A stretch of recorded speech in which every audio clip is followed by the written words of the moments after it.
Hello and welcome all of you, and you're watching K Commerce Academy with me Kunal Singhal.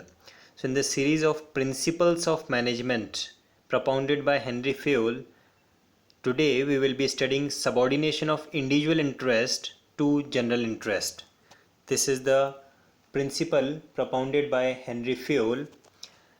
According to this principle, interest of the organization as a whole must prevail over the interest of the individuals or employees. बहुत ही simple language में अगर मैं explain करूं तो एक organisation के कुछ objectives होते हैं. जितनी भी बिजनेस ऑर्गेनाइजेशंस होती हैं उन सभी के कुछ ना कुछ ऑब्जेक्टिव्स होते हैं, और उन ऑर्गेनाइजेशन में जो एम्प्लॉयज़ वर्क करते हैं उनकी भी कुछ एक्सपेक्टेशंस होती हैं, उनकी भी कुछ इंडिविजुअल नीड्स होती हैं, इंडिविजुअल इंटरेस्ट होते हैं. सो हमें ऑर्गेनाइजेशनल इंटरेस्ट और इंडिविजुअल इंटरेस्ट जब आपस में कोलाइड हों तो प्रायोरिटी किसे देनी है, प्रेफरेंस किसे देनी है. The organisational interest must be kept first and employees के individual interest must be kept secondary. बस यही कहता है subordination of individual interest to general. Subordination of individual interest to general interest means that the interest of the organization is above the interest of the individual and the group. Interest of the organization is above, यानी कि एक organisation में जो organisation का objective है उससे preference मिलनी चाहिए, और फिर जो इंडिविजुअल या उनके ग्रुप्स के जो ऑब्जेक्टिव्स हैं, इंटरेस्ट हैं, एक्सपेक्टेशंस हैं, they should be kept at a secondary stage. अब यहाँ पे ध्यान देने वाली बात है कि यहाँ पे individual and group both has to be kept secondary. Otherwise तो लेबर्स हैं, लेबर यूनियन फॉर्म कर लिया तो आप कहेंगे तो सर ये तो ग्रुप का जनरल इंटरेस्ट हो गया, लेकिन नहीं. Here the word general interest represents the interest of the organisation. The general interest represents the objective of the organisation. तो इंडिविजुअल्स के और उनके ग्रुप्स के इंटरेस्ट को हमें सेकेंडरी रखना है, और हमें जो ऑर्गेनाइजेशन का ऑब्जेक्टिव है उसे प्राइमरी रखना है.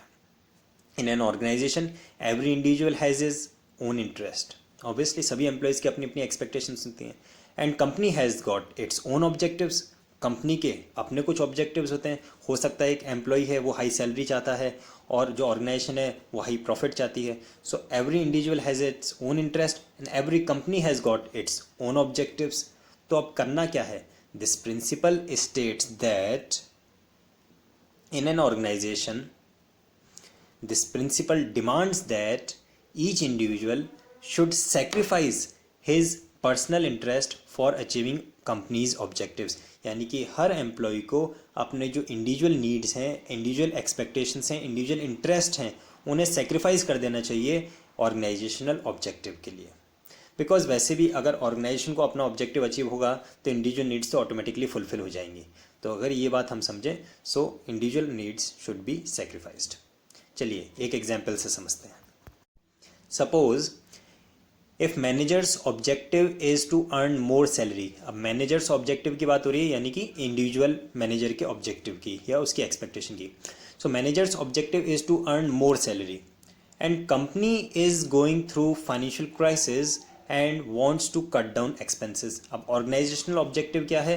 To cut down the expenses. Now the manager must sacrifice his interest. More salary का जो expectation था manager का, that should be sacrificed to the general interest of the organization. Because in future जब organization grow करेगी तब fulfill हो जाएगा manager का objective. तो manager can achieve his objective when organization recovers from financial crisis. So at present the manager should sacrifice his interest for the general interest of the organization. याद रखिएगा, general interest does not mean the interest of the group. General interest means the interest of the organization, the objective of the organization. चलिए कुछ merits या फिर advantages discuss कर लेते हैं कि अगर किसी ऑर्गेनाइजेशन में हम इस प्रिंसिपल को अप्लाई करते हैं, फॉलो करते हैं, सो व्हाट एडवांटेजेस और what positive effects I am gonna see. So the first, it helps in achieving the goals of the organisation. Organisation goals फटाक से अचीव हो जाएंगे हमें. Secondly, it brings coordination between individual and organisational objectives, जो individual के objectives हैं और जो ऑर्गेनाइजेशन के ऑब्जेक्टिव्स हैं, उन दोनों के बीच में एक कोऑर्डिनेशन क्रिएट हो जाएगा through this principle propounded bye Fayol. ठीक है, तो ये दो हमें एडवांटेज देखने के लिए मिलेंगे अगर हम इस प्रिंसिपल को ऑर्गेनाइजेशन में अप्लाई करते हैं। तो ये जितने भी पॉइंट्स हैं आप कभी भी वीडियो को पॉज करके कॉपी में लिख सकते हैं। अब देखते हैं अगर ये प्रिंसिपल हम वायोलेट करते हैं तो हमें क्या कॉन्सिक्वेंसेस देखने को मिलेंगे। The firm will not be able to achieve its goal. सारे एम्प्लॉयज़ अपने अपने ऑब्जेक्टिव्स अचीव करते ही रहेंगे, ऑर्गेनाइजेशनल ऑब्जेक्टिव तो कभी अचीव ही नहीं हो पाएगा। And secondly, lack of coordination between individual and organisational objectives. Organisational objectives and individual objectives के बीच में इंटीग्रिटी, यूनिफिकेशन, कोऑर्डिनेशन हमेशा के लिए खत्म हो जाएगा, कभी अचीव हो ही नहीं पाएगा। So these are the two consequences of violation of this principle. So ये था हमारा आज का lesson, subordination of individual interest to the general interest. अगर कोई भी क्वेरी बचा है तो या तो वीडियो को रिवाइंड करके दोबारा से देखें और या फिर कमेंट में आप मेंशन करें, मैं आपको रिप्लाई करूँगा।